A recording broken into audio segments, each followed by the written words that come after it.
다 같이 일어나셔서 마음과 뜻과 정성을 모아 하나님께 주일 예배를 드리겠습니다.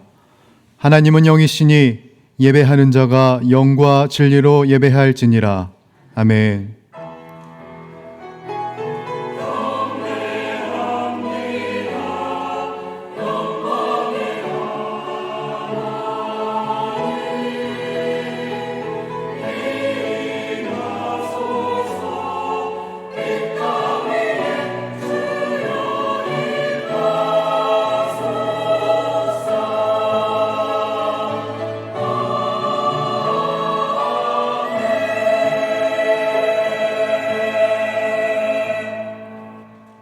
찬송과 영광을 받기에 합당하신 하나님 아버지, 대림절 둘째 주일 지금 이곳에 주의 백성들이 함께 모여 주님만을 경배하며 예배드립니다. 다시 오실 주님을 기다리며 우리의 마음과 정성과 뜻을 드리오니 이 예배 가운데 좌정하여 주시고 우리 가운데 하나님의 나라가 이루어지게 하옵소서. 예수 그리스도의 이름으로 기원하옵나이다. 아멘. 지난 한 주간의 삶을 돌아보고 하나님과 사람 앞에 지은 모든 죄를 고백하는 참회의 기도를 드리겠습니다.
내가 이르기를 내 허물을 여호와께 자복하리라 하고 주께 내 죄를 아뢰고 내 죄악을 숨기지 아니하였더니 곧 주께서 내 죄악을 사하셨나이다. 아멘.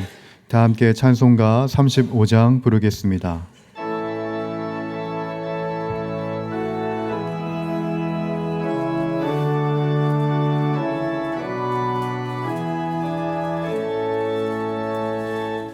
큰 영화로신 주 이곳에 오셔서 이 모인 자들로 주 백성 삼으사 그 중에 항상 계시고 그 중에 항상 계시고 큰 영광 나타내소서.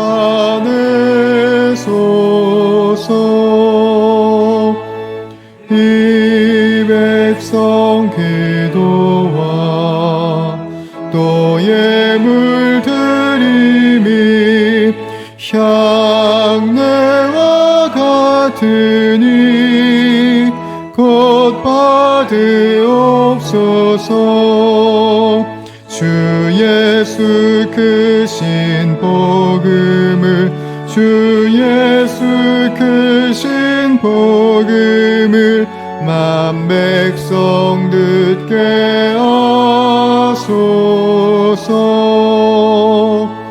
또 우리 자손들 다 주를 기리고 저 성전 돌같이 기나게 하소서. 주 구원하신 능력을 주 구원하신 능력을 늘 끝날까 맞이 주소서.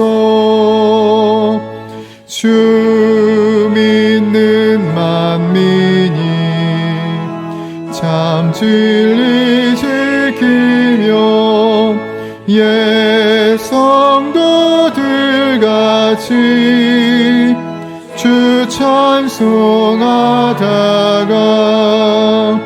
저 천국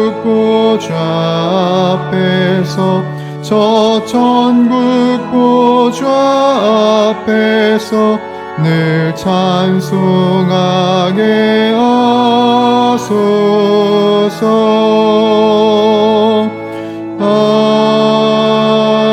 아멘.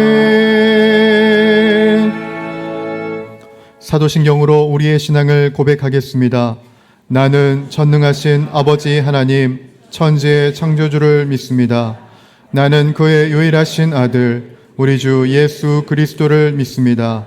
그는 성령으로 잉태되어 동정녀 마리아에게서 나시고 본디오 빌라도에게 고난을 받아 십자가에 못 박혀 죽으시고 장사된 지 사흘 만에 죽은 자 가운데서 다시 살아나셨으며 하늘에 오르시어 전능하신 아버지 하나님 우편에 앉아 계시다가 거기로부터 살아있는 자와 죽은 자를 심판하러 오십니다. 나는 성령을 믿으며 거룩한 공교회와 성도의 교제와 죄를 용서받는 것과 몸의 부활과 영생을 믿습니다. 아멘. 다 함께 자리에 앉아서 기도하실 때 조동희 안수 집사님께서 기도 인도하시겠습니다.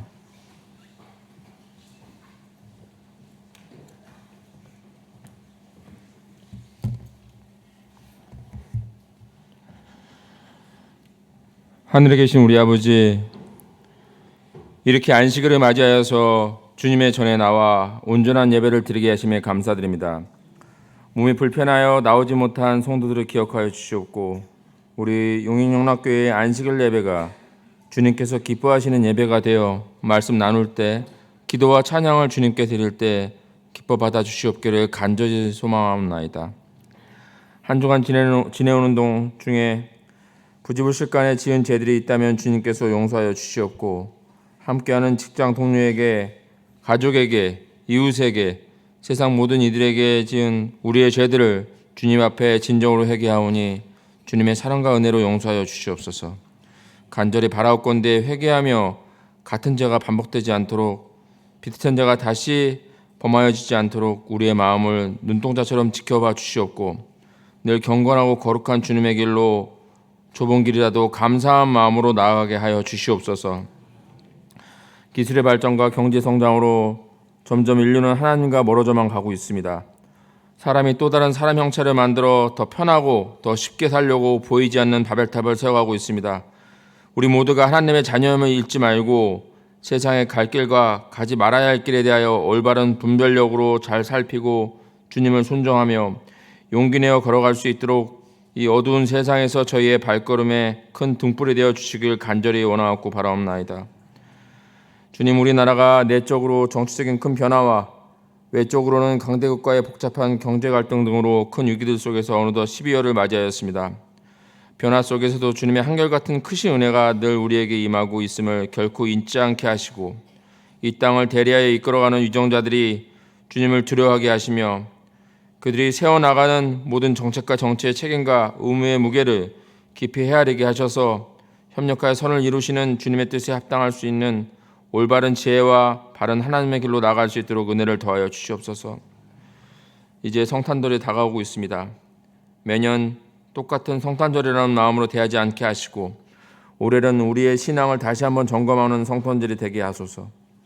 12월 한 달간 임하는 각종 교회 행사가 교회와 우리 모두에게 어떤 의미인지, 어떤 가치인지 깊이 돌아보고 헤아리며 준비하고 나누며 하나님을 빛내고 우리 모두에게 하나님의 기쁨의 은혜가 이어지는 귀한 모임과 행사 되게 저희의 마음을 일깨워 주시옵소서. 살아있는 기도가 있는 예배, 기쁨의 찬양이 성령을 일깨우는 시간들로 용인 영락교회에 가득하게 하여 주시옵고 이를 통해 고통 많은 성도, 어려움이 있는 성도, 몸이 아픈 성도들에게 하나님의 회복과 간증의 역사가 이루어져서 그 안에서 늘 우리가 온전히 주님께 나아갈 수 있도록 사랑과 기쁨의 시간 되게 하여 주시옵소서. 강대상에서 늘 고생하시는 목회자분들의 목소리를 기억하여 주시옵고 오늘의 예배를 주관하시는 목사님들의 노고, 말씀을 전하시는 담임 목사님의 말씀 하나하나가 하나님의 영성을 우리 성도들 안에 온전히 깨워 다시 한 주, 한 달 미래를 기쁨과 감사함으로 주님의 뜻을 전하며 살아갈 수 있는 시간 되도록 크신 은혜의 시간 되게 하여 주시옵소서. 예배의 부르심에 감사드리오며 이 모든 기도 예수님의 이름으로 간절히 기도드립니다. 아멘.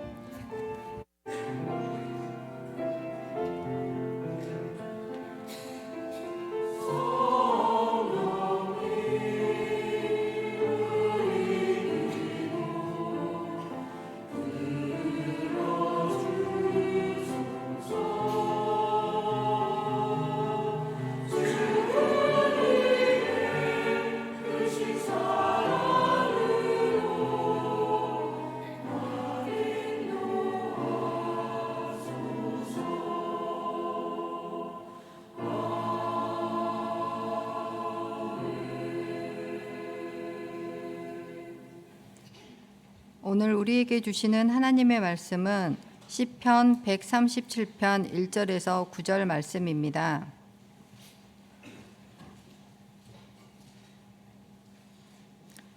시편 137편 1절에서 9절 말씀입니다. 구약 성경 903쪽에 있습니다.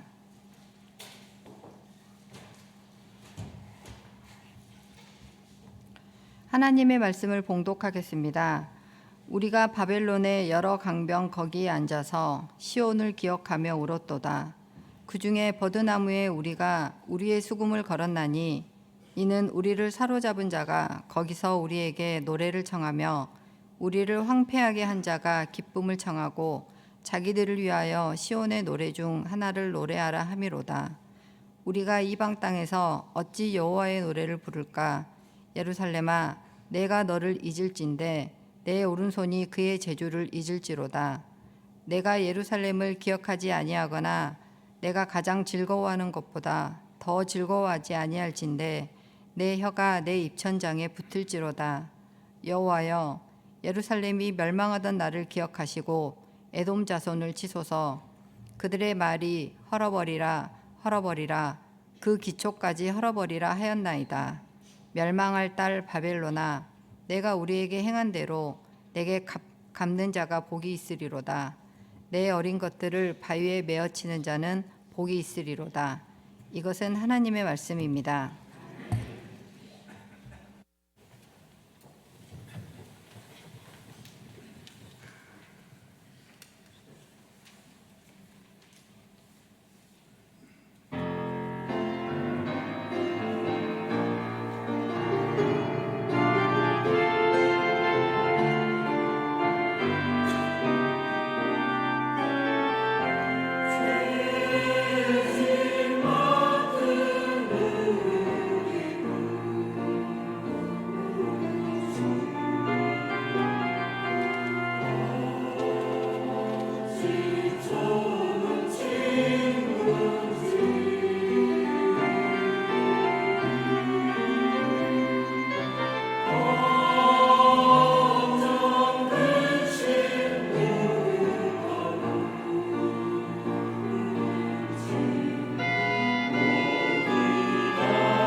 귀한 찬양 감사합니다. 우리 또 하나님께 영광의 박수 올려드리겠습니다. 여러분 이렇게 또 주일에 뵙게 되어서 너무 반갑습니다. 이 시간 여러분 앞에 교회 소식 주보를 참고하실 때 전하도록 하겠습니다. 먼저 하나님께서 보내주신 우리 한 가족분, 사실 교회를 계속 다니고 계셨는데 등록을 이번에 하게 되었습니다. 원준호 성도님. 네, 끝나고 원래 제가 얼굴을 알고 있기 때문에 따로 환영식은 하지는 않겠지만 그래도 이렇게 등록하신 거 정말 잘하셨습니다. 계속해서 주보를 참고하실 때 여러분 앞에 교회 소식 전합니다. 우리 교회 방문하신 모든 분들 주님의 이름으로 환영합니다. 등록 원하시는 분 말씀하시면 저희가 친절하게 도와드리도록 하겠습니다. 지난주에도 하나님께서 보내주신 한 가족분이 계신데요, 또 저희 교회에 잘 정착하실 수 있도록 기대해 주시고 먼저 다가서 주시고 이렇게 잘 녹아들 수 있도록 우리가 마음을 모아주시기를 부탁드립니다. 계속해서 오늘 오후 찬양 예배는 재직 세미나입니다. 재직 세미나이기 때문에 우리 재직으로서 우리가 어떤 마음가짐을 가져야 할지, 재직은 30세 이상 누구나 모든 사람이 다 재직인데요, 참석하셔서 우리 함께 또 말씀도 나누고 또 내년에 교회가 나아갈 방향, 또 앞으로 가지고 있는 방향 우리 함께 듣고 교회가 하나 되어 나가는 데 도움이 되었으면 합니다. 꼭 참석하셔서 우리 교회가 이 시기에 정말 하나님께서 기뻐하는 교회를 세워지는데 우리가 다 하나씩 역할을 감당했으면 합니다. 성탄 축하 발표회가 12월 21일 오후 3시에 있는데요, 성탄 축하 우리 아이들도 많이 오고 어른들도 많이 오시는데 그날 혹시 추첨을 위해서 물품을 찬적을 원하시는 분들은 사무실로 접수해 주시면 되겠습니다. 한 분이 많이 하기보다는 조금씩 하셔서 풍성하게 함께 누릴 수 있는 시간이 되었으면 합니다. 리더 수련회가 있습니다. 12월 13일 토요일 오전 10시 반에 외부 강사님을 모시고 우리 예배당에서 함께 모이게 됩니다. 워크숍 형태로 이루어지니 잘 기억해 주시길 부탁드립니다. 2026년 사역 지원에서 안내드립니다. 지난 한 해 동안 수고해 주신 여러분 정말 감사를 드리고요, 하나님 특별히 우리에게 주신 은사와 능력과 재능들이 있는데 그것을 잘 교회 안에서 활용하게 되면 교회 공동체가 더욱더 단단하게 세워질 수 있습니다. 잘 기억하시면서 해주실 때 작년에 했던 거 똑같은 거 할 건데 이런 마음 먹지 마시고 그러시더라도 꼭 한번 작성해서 교회 제출해 주시면 저희가 또 잘 참고해서 여러분 교회 잘 섬길 수 있도록 도와드리도록 하겠습니다. 적어도 1인 1사역 이상 그리고 3개 이상까지는 안 하셨으면 좋겠어요. 더 많은 사람이 하나씩 2개씩 맡아서 교회가 골고루 많은 분들이 또 은사를 활용했으면 합니다. 자치회 임원 개선 내용을 보고해 주십시오. 장로회, 안수집사회, 권사회, 또 여전도회 체크해 주시기를 부탁드립니다. 장례 소식이 있습니다. 유현희 집사님의 부친 되시는 유성수 성도님께서 하나님의 부르심 받았고 오늘 오전에 이제 천국 환송 예배를 드리게 되었습니다. 귀한 집사님 마음속에 또 큰 위로가 있기를 함께 기도해 주시길 부탁드리고요.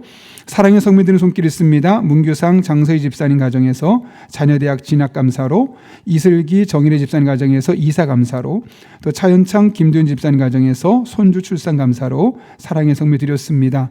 어려운 이웃들을 섬기는데 사용하도록 하겠습니다. 더 자세한 내용은 주보를 참고해 주시고 우리 함께 기도하고 오늘 말씀 나누겠습니다. 거룩하신 아버지 하나님, 오늘도 우리를 주님 전에 불러주셔서 함께 찬송하게 하시고 예배하게 하신 은혜를 감사를 드립니다. 말씀 듣는 시간입니다. 우리의 모든 생각은 잠깐 내려놓게 하시고 말씀에 집중하게 하시고 성령의 인도하심을 따라 내게 주신 말씀으로 받을 때 이 말씀이 나를 살리는 생명과 능력과 진리의 말씀 되게 하여 주옵소서. 예수님의 이름으로 기도하옵나이다. 아멘. 우리 한번 앞뒤 좌우에 있는 분 보시면서 이렇게 인사하며 축복해 볼까요? 늘 행복하길 기도할게요. 이렇게 한번 인사해 보겠습니다.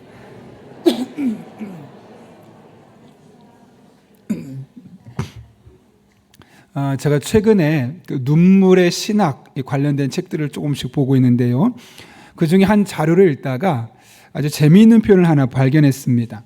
역설적 행복이라는 제목의 그런 내용의 표현인데요, 랜디 알콘이라는 사람이 행복이라는 책을 썼습니다.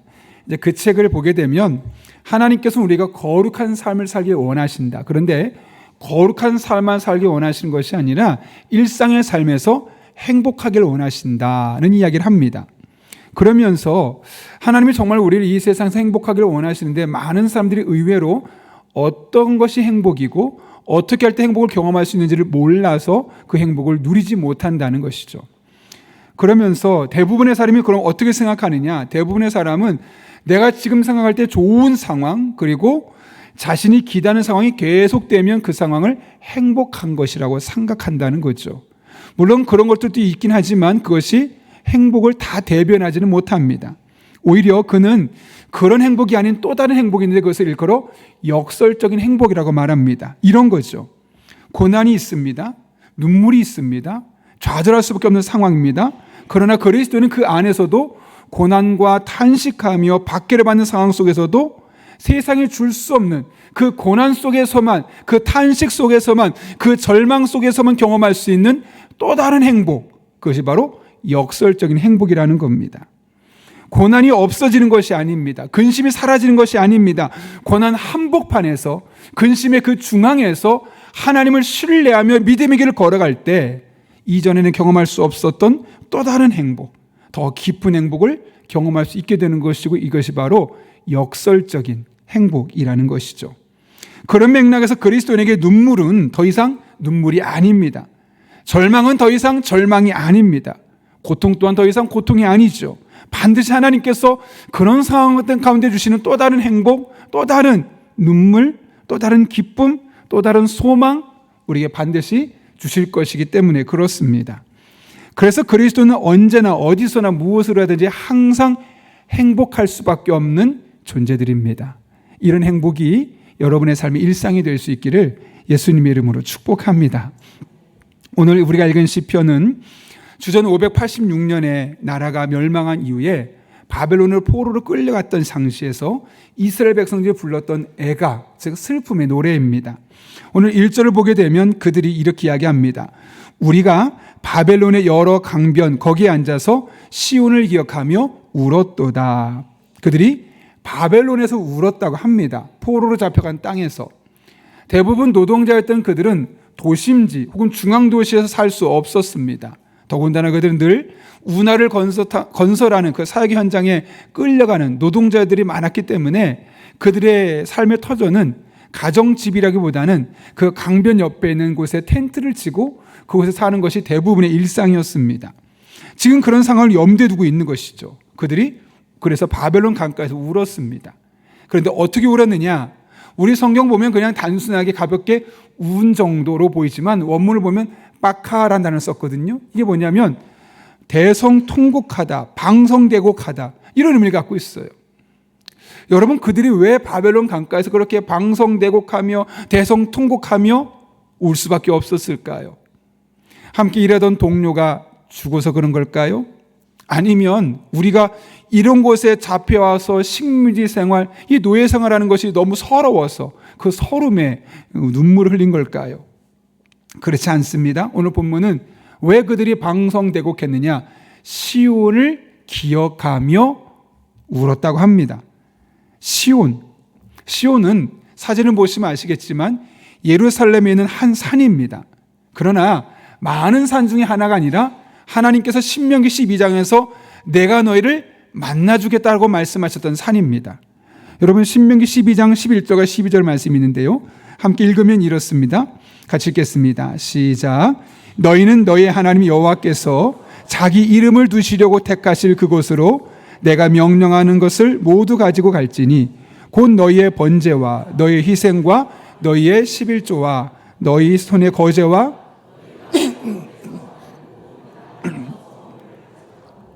너희와 너희의 자녀와 노비와 함께 너희 하나님 여호와 앞에서 즐거워할 것이요. 아멘.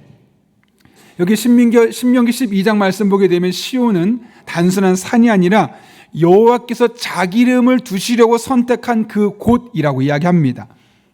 그냥 산이 아니라 하나님을 만나는 산이고 하나님을 예배하는 장소였음을 알 수 있는 것이죠.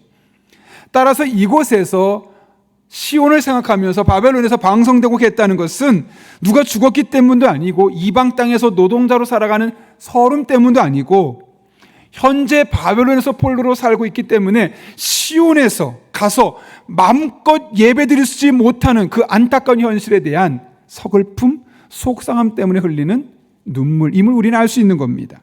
그들은 예배에 대한 사모함, 예배를 향한 강력한 영적인 열망이 있었습니다. 시온에서 드렸던 그 예배, 지금 그곳에 가서 예배 드릴 수 없다는 그 사실에 크게 눈물을 흘리면서 다시 그곳에 가서 예배하고 싶다는 그런 열망이 그들 안에 싹 섰던 것이죠. 왜 그럴까요, 여러분? 예배는 세상에서 경험할 수 없는 놀라운 하나님의 능력을 경험하는 현장이기 때문에 그런 것이죠. 이에 대해 평생을 성전에서 살며 예배했던 예배 전문가였던 고라 자손이 시편 84편에서 이렇게 이야기하지 않습니까? 같이 한번 천천히 읽어볼까요? 4절부터 6절까지 말씀입니다. 시작. 주의 집에 사는 자들은 복이 있나니 주께 힘을 얻고 그 마음에 시온의 대로가 있는 자는 복이 있나이다. 그들이 눈물 골짜기로 지나갈 때 그곳에 많은 샘이 있을 것이며 이른 비가 복을 채워주나이다. 아멘. 어떤 사람이 복이 있다고 말하냐면 주의 집에 사는 자들이 복이 있다고 합니다. 그러면 교회에서 먹고 자는 사람을 말하는 건가? 아니요. 5절에서는 이렇게 구체적으로 말합니다. 주께 힘을 얻고 그 마음에 시온의 대로, 시온을 향한 대로가 마음속에 펼쳐져 있어서 늘 시온을 생각하고 그 예배 현장을 떠올리고 그 예배를 사모하는 사람을 일컬어 그 마음에 시온의 대로가 있는 자라고 말합니다. 그들이 복이 있다는 거죠. 어떤 복입니까? 오늘 본문을 말씀 보게 되면 눈물 골짜기로 지나갈 때 그곳에 많은 샘이 있을 것이고 이른 비가 복을 채워주는 복을 경험하게 될 것이다.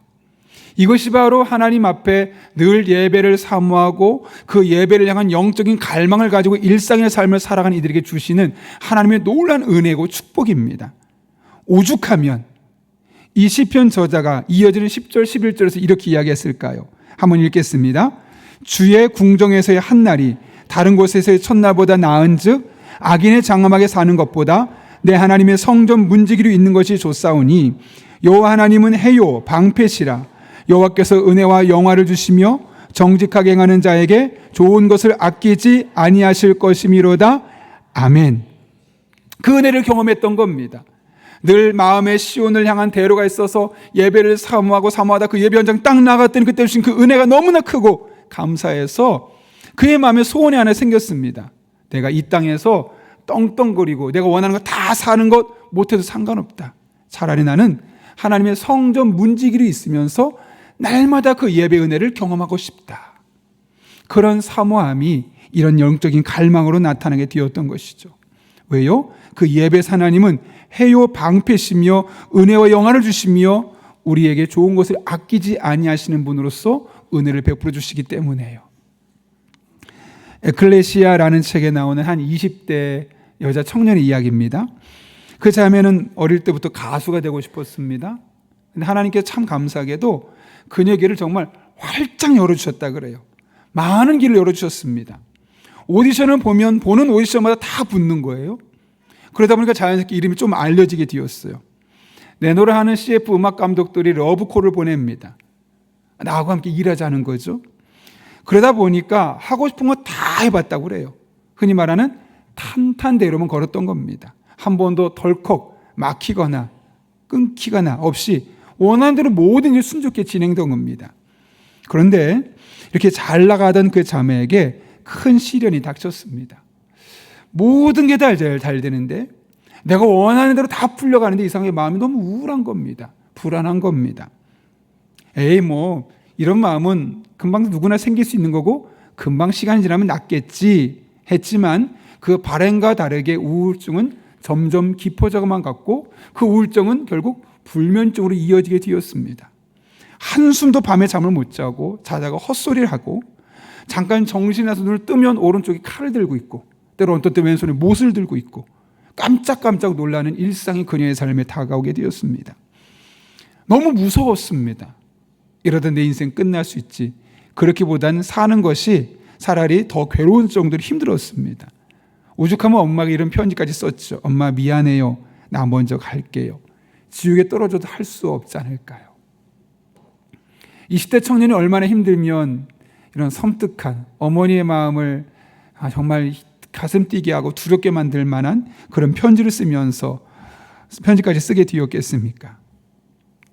물론 이것이 예수님 믿지 않는 청년을 썼다면 그럴 수 있지. 예수님 모르니까 하고 우리가 치부해버릴 수 있겠지만 자기가 지금까지 살아오면서 열렸던 이 모든 좋은 기회가 하나님의 은혜로 되어졌다고 생각했던 자매인데, 믿음 그나말로 좋은 자매인데 어떻게 이런 일이 일어날 수 있을까?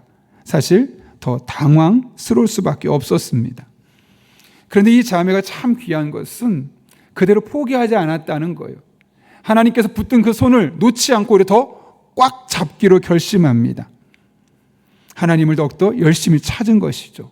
특별히 예배를 그녀가 찾기 시작했습니다. 그리고 그 교회에서는 예배가 끝나고 나면 함께 기도하는 시간이 있는데 그 기도의 시간을 그냥 가만히, 예전에는 그냥 누군가 기도하겠지 하는 거 했었지만 이젠 적극적으로 그 기도의 시간에 자기의 마음에 있는 이야기, 고통스러운 것을 하나님께 내려놓고 간절히 기도하기 시작했습니다. 그때 하나님께서 그녀를 만나 주셨습니다. 예배 가운데 이런 마음을 주시는 겁니다. 얘야, 나는 너를 변함없이 사랑하고 참 많이 사랑한단다. 신기하게 그 마음에 주어졌는데 그거 하나만으로도 마음이 회복이 되기 시작하는 거예요. 참 신기하게 자살 충동까지 이끌어냈던 우울증과 불면증이 그날 그 한 번의 예배로 싹 정리가 되었다는 거죠. 흔히 말하는 멀쩡한 그런 사람이 있었어? 그런 어려움이 있었어? 이것이 너무나 어색할 정도로 완벽한 회복을 경험한 겁니다. 제가 그 책을 어제 읽으면서 저절로 아멘이 나오더라고요. 그러면서 이런 소망이 생겼습니다. 우리 교회 예배도 그런 예배가 될 수 있었으면 좋겠다. 하나님 아버지, 우리 교회가 한 번의 예배를 잘 드려도 그 한 번의 예배가 고질병 같은 그 마음의 질병까지도 거짓말같이 치유될 수 있는 예배. 성경 말씀을 읽기만 했는데, 그냥 찬송을 따라하기만 했는데, 기도만 하기만 했는데 문제가 저절로 해결되는 예배.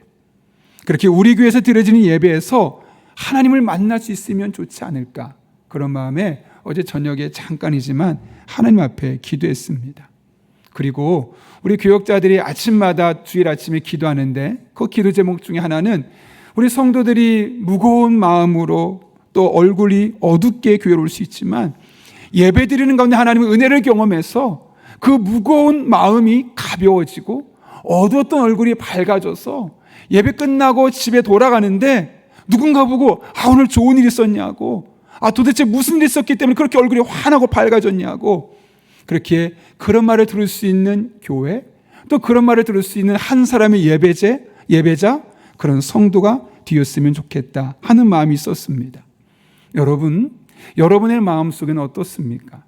여러분이 오늘 드리는 이 주일 예배가 그냥 지난주 드렸던 또 다른 하나의 반복된 예배 중에 하나입니까? 아니면 오늘 나의 삶에 하나님의 놀라운 은혜가 부어져서 나의 삶에 다양한 문제와 어려움이 있지만 그 하나님 안에서 이 문제가 하나님의 방식으로 풀려지기를 바라는 그런 영적인 갈망과 사모함이 있는 간절한 예배입니까?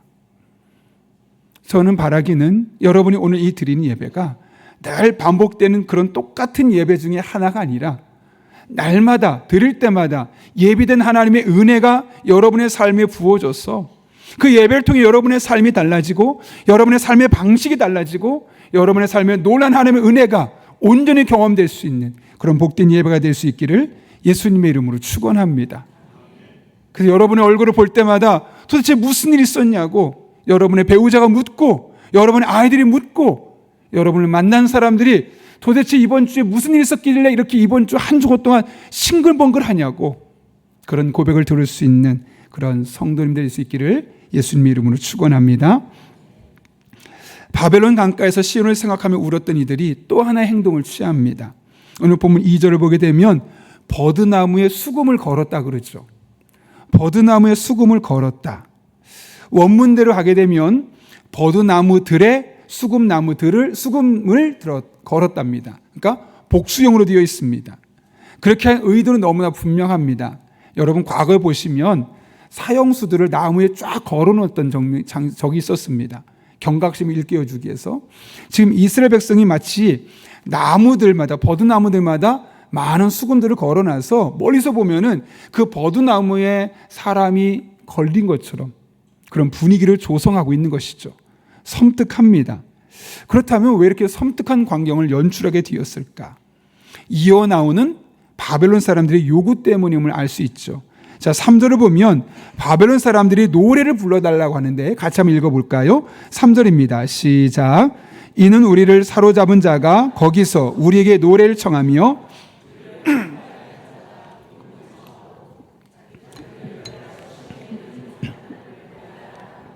아멘. 여기 보면 노래를 요청하는데 어떤 노래를 불러달라고 말하냐면 요청곡이 있습니다. 시온의 노래가 많이 있는데 그 중에 하나를 우리를 불러라는 겁니다. 여러분, 시온의 노래가 어떤 노래일까요? 시온, 아까 좀 전에 이야기했던 것처럼 하나님께서 내가 너희를 만나겠다라고 말씀하셨던 예배 장소입니다. 따라서 여기서 말하는 시온의 노래는 하나님께 돌려드리기 위해서 만들었던 예배곡들, 성전 찬양입니다. 그래서 4절을 보게 되면 이 노래를 일컬어 여호와의 노래라고 이야기합니다. 그런데 지금 뭐라고 말했어요? 그 노래를 나를 위해 부르라 하는 거예요. 군대 가면 종종 이런 일이 있죠. 고참들이 말하면 너 교회 다녀? 야, 그럼 찬송가 불러봐. 내 앞에서 불러봐. 그게 그냥 찬송가가 궁금해서 그런 게 아니라 조롱하는 겁니다. 너 교회 다닌다면서 하나님 믿는다면서 한번 여기서 불러봐. 지금 그런 맥락입니다. 나를 위해서 하나님을 찬송할 노래를 부르라는 거죠. 하나님께만 부르도록 만든 예배곡을 자신들의 유흥거리를 위해서 부르라고 있는 겁니다. 하나님을 조롱하는 것이고 기분이 좋을 리가 없지요. 그래서 그들은 나는 절대로 노래하지 않겠다라는 강한 의지로 저항하는 의미에서 이 버드나무들마다 수금을 여러 개를 걸어놓게 되었던 겁니다. 심지어 5절을 보게 되면요, 차라리 내가 노래를 부를 거면 수금을 타는 손이 오른손인데 그 오른손을 쓰지 못하게 될 것이다. 6절에서는 내 여가 입천장에 붙어서 노래를 할 수 없게 될 것이다. 안 하겠다는 거죠. 이스라엘 백성들은 하나님의 이름이 대적들에게 업신당하는 것을 참아 볼 수 없었던 겁니다. 그래서 너희들이 조롱하는 것을 나는 도무지 할 수 없다. 그렇게 단체 행동을 보여주었던 것이죠. 그러나 어떻게 보면 이것은 소극적인 겁니다. 그냥 저항이죠. 그런데 이어지는 말씀 보게 되면 보다 적극적으로 반응합니다. 7절부터 9절까지의 말씀인데 우리 한번 읽겠습니다. 시작. 여호와여, 예루살렘이 멸망하던 날을 기억하시고 에돔 자손을 치소서.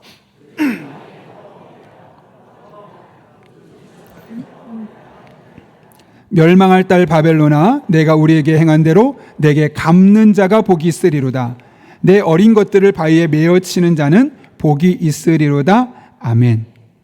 단순히 이제 버드나무에 수금을 거는 것을 넘어서서 보다 적극적으로 하나님 앞에 나와서 그 문제를 놓고 기도하는 겁니다. 그런데 이 기도만 보면, 겉으로만 보면 마치 자신들을 공격했던 대적들을, 그리고 그들 옆에서 사주했던 에돔 자손들을 저주하고 있는 것처럼 보입니다. 그러니 이것은 단순한 저주가 아니고 개인적인 복수심을 표출하는 것이 아니고 오히려 하나님 앞에 그 마음의 응어리들을 쏟아내는 것일 뿐만 아니라 공의 하나님께서 이 사건을 공의롭게 처리해 주시기를 간구하고 있는 기도 제목임을 우리는 알 수 있는 겁니다.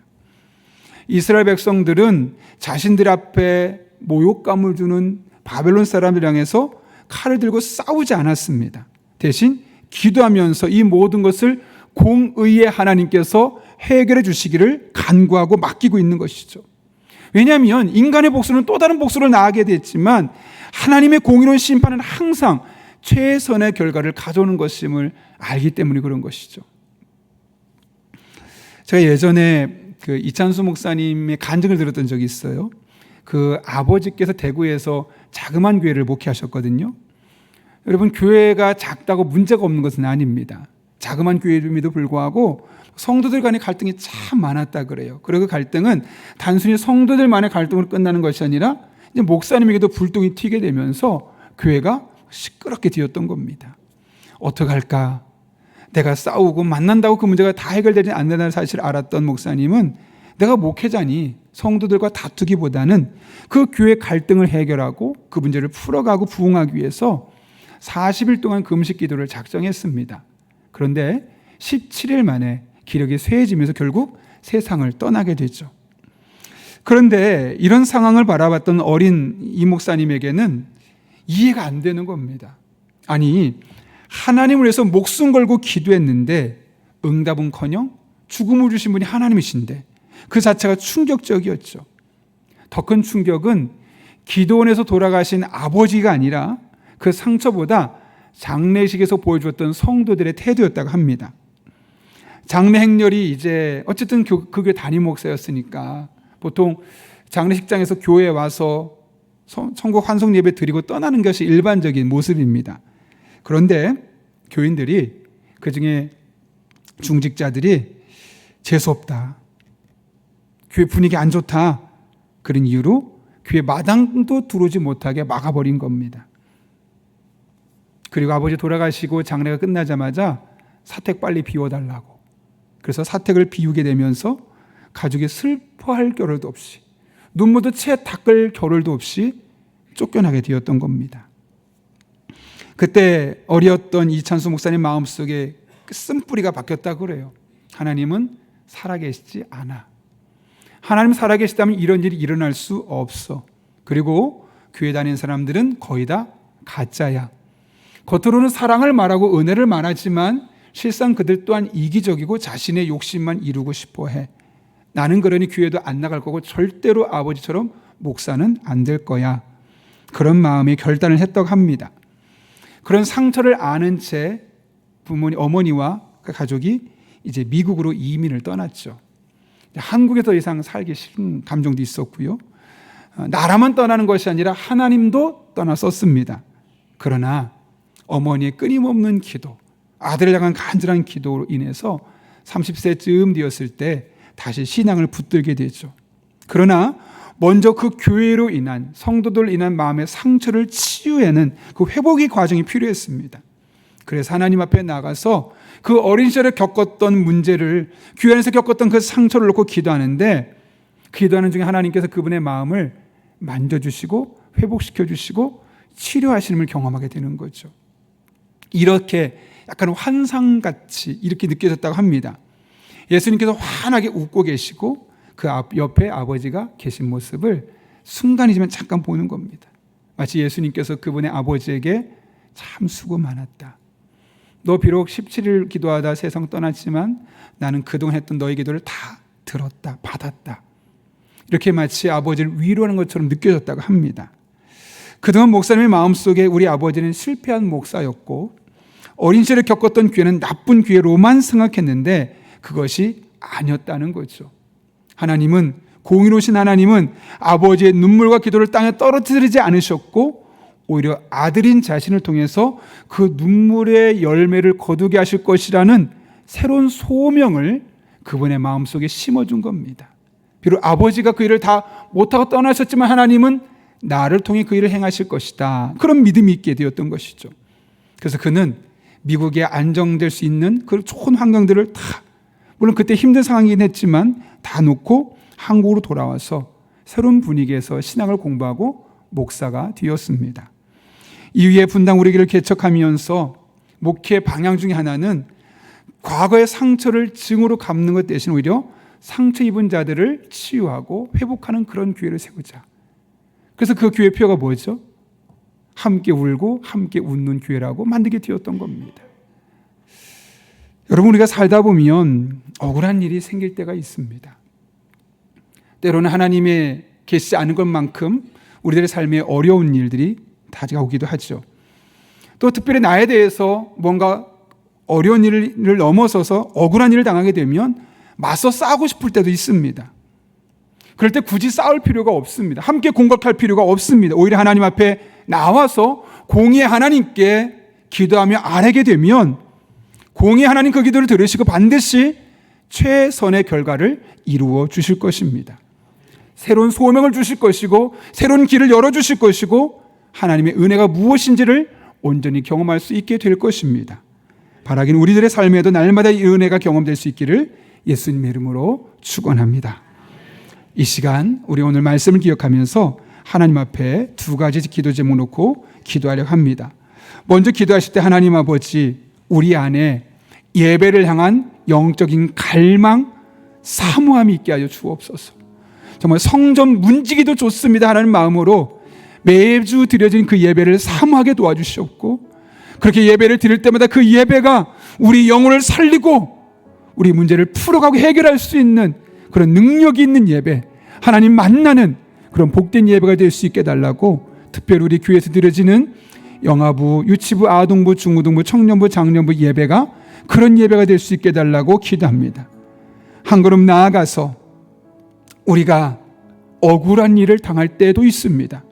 그럴 때 함께 싸우기보다는 공의의 하나님께 기도하며 나아갈 때 당장 내 눈에 볼 수 없었던 또 다른 비전, 또 다른 소망, 또 다른 은혜가 우리를 통해 시작될 수 있게 해달라고 하나님의 도우심을 구하며 이 시간 한 1분 정도입니다. 간절한 마음으로 함께 기도하겠습니다. 거룩하신 아버지 하나님, 불러주신 은혜를 감사합니다. 하나님을 바라보며 우리가 예배를 그동안 어떻게 생각했는지 돌아보게 됩니다. 늘 드리는 예배, 매주 반복되는 예배라서 너무나 자연스럽긴 했지만 돌아보면 그 안에 하나님을 만나고 싶었던 영적인 갈망이 다 식어져 버린 형식적인 예배였음을 발견합니다. 다시 그 열정과 열망을 회복시켜 주셔서 하나님, 우리가 예배 드릴 때 그 한 번의 예배가 우리 영혼을 살리고 새로운 비전을 주고 문제를 풀어갈 수 있는 하나님 만나는 그런 복된 예배가 되게 하여 주옵소서. 영유아부, 유치부, 아동부, 중고등부, 청년부, 장년부 예배가 다 그런 예배가 되게 도와주셔서 우리 교회가 하나님 만나는 예배, 영혼의 회복이 일어나는 예배, 삶의 문제가 풀려지는 예배, 하나님으로 말미암아 새로워지는 복된 예배가 되게 하여 주옵소서. 뿐만 아니라 우리들의 삶에 억울한 일이 있을 수 있습니다. 그럴 때 우리가 싸우고 다투기보다는 공의의 하나님께 기도로 모든 것을 맡길 수 있는 그런 영적인 자신감 있게 도와주시고, 그렇게 기도하며 나아갈 때 우리들의 삶에 꼬여있고 우리를 괴롭히는 삶의 문제들이 풀려지게 하시고 새로운 소명과 비전을 발견할 수 있는 우리들 되게 도와주셔서 새 길을 여신 하나님 만나고 그분과 함께 새로운 삶을 살아갈 수 있는 우리 성도님들 되게 하여 주옵소서. 그렇게 하나님만을 바라보며 나아갑니다. 의지하며 나아갑니다. 이 아침에, 이 주일에 우리 성도들을 그렇게 만나 주옵소서. 거룩하신 아버지 하나님, 오늘 하나님의 말씀을 들으며 그동안 우리가 어떤 방식으로, 어떤 마음으로 예배를 드렸었는지를 돌아볼 수 있게 하시고 다시 한번 결단하며 하나님 앞에 예배를 사모하는 영적인 갈망을 주신 은혜를 진심으로 감사를 드립니다. 우리 교회 예배가 영유아, 유치부, 아동부, 중고등부, 청년부, 장년부 이르기까지 형식적으로 반복되는 예배가 아니라 그 예배 때마다 우리들의 삶의 다양한 문제가 하나님 안에서 해결점을 찾고 하나님 안에서 새로워지고 하나님 안에서 풀려지는 놀라운 예배가 되게 하여 주옵소서. 그래서 그 한 번의 예배가 우리의 마음의 상처를 씻어주고 그 한 번의 예배가 틀어진 관계를 회복시켜주고 그 한 번의 예배가 우리의 얼굴 빛을 바꾸는 복된 예배 되게 하여 주옵소서. 나아가 뜻하지 않은 일들로 말미암아 억울한 일들을 당할 때도 있습니다. 그럴 때 분노하지만 않게 하시고 싸우지만 않게 하시고 공의의 하나님께 기도로 그 문제들을 맡기며 나아갈 때 하나님 들으시고 개입하시고 우리들의 삶에 공의롭게 하여 주셔서 또 다른 비전과 소명과 은혜를 경험할 수 있는 복된 성도님들 되게 하여 주옵소서. 이 한 주도 함께 하실 줄로 믿사오며 예수님의 이름으로 기도하옵나이다. 아멘. 우리 시간 찬송가 312장 부르실 때 마지막 절에 일어서서 봉헌하시겠습니다.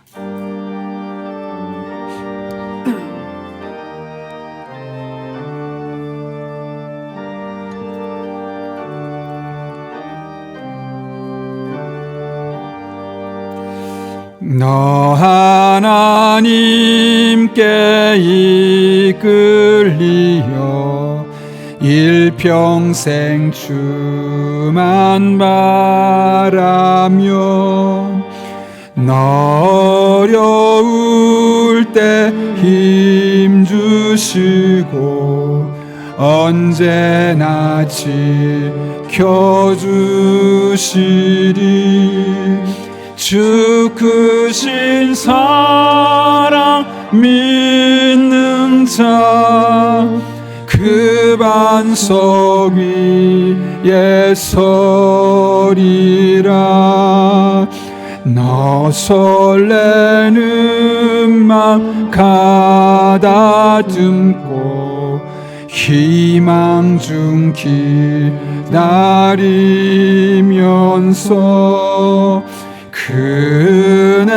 그네로신 주의 뜻과 사랑에 만족하여라. 우리를 불러주신 주 마음의 소원 아신다.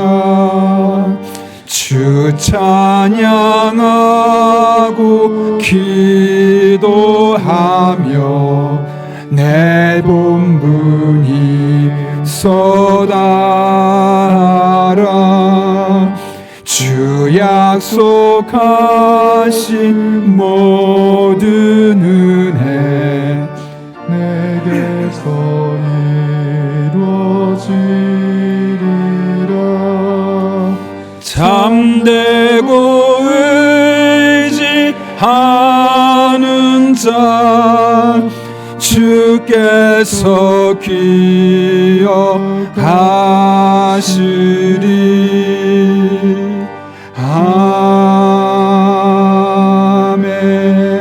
아멘. 거룩하신 아버지 하나님, 치열한 경쟁이 있고 험악한 분위기가 놓여있는 일상의 삶을 살아가지만 그런 일상 속에서도 우리 한 사람 한 사람 어려울 때마다 힘주시고 지켜주시고 보호해주시고 하나님께 이끌린 삶을 살게 하여 주셔서 지난 한 주도 믿음으로 살게 하시고 오늘 이렇게 주님 앞에 나와 예배하게 하신 은혜를 진심으로 감사를 드립니다. 이 모든 것이 하나님의 은혜로 우리에게 주어진 것임을 알기에 오늘 우리가 빈손으로 나오지 아니하고 하나님을 향한 신앙의 고백을 담아 다양한 제목들을 예물을 드립니다. 모든 것이 하나님의 은혜입니다. 하나님의 것입니다. 라는 소유에 대한 믿음의 고백을 담아 10의 1조를 구별하여 드립니다. 우리들의 일상에 베푸신 하나님의 은혜를 떠올리고 기억하며 모든 것이 감사할 것밖에 없음을 기억하기에 이 시간 다양한 기도 제목들을 담아 감사의 제목들을 담아 감사의 예물을 드립니다.